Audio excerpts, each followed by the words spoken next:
الحمد لله نحمده ونستعينه ونستغفره ونعوذ بالله من شرور أنفسنا ومن سيئات أعمالنا من يهده الله فلا مضل له ومن يضلله فلا هادي له ونشهد أن لا إله إلا الله وحده لا شريك له ونشهد أن سيدنا وسندنا وحبيبنا وشفيعنا ومولانا محمدا عبده ورسوله صلى الله عليه وعلى آله وأصحابه وبارك وسلم أما بعد فأعوذ بالله من الشيطان الرجيم بسم الله الرحمن الرحيم ورفعنا لك ذكرك وقال تعالى قل إن كنتم تحبون الله فاتبعوني يحببكم الله ويغفر لكم ذنوبكم والله غفور رحيم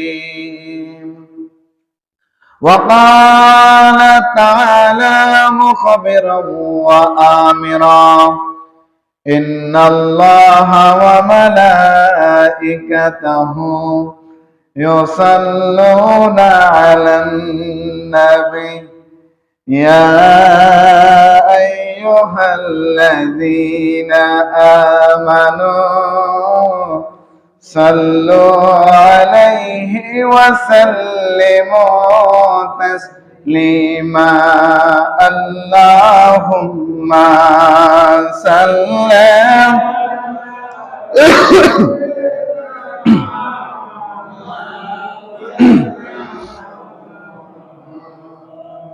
وعلى آل سيدنا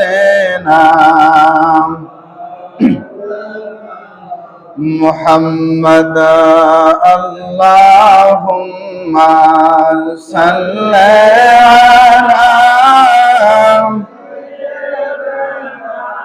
مولانا محمد وعلى آله مولانا محمد اللهم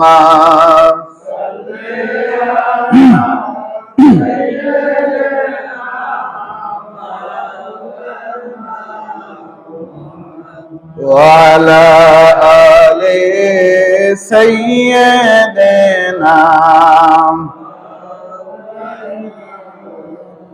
একটু মোহাব্বত জিকির করেন আল্লাহ আল্লাহ আল্লাহ আল্লাহ আল্লাহ আল্লাহ আল্লাহ আল্লাহ আল্লাহ আল্লাহ আল্লাহ আল্লাহ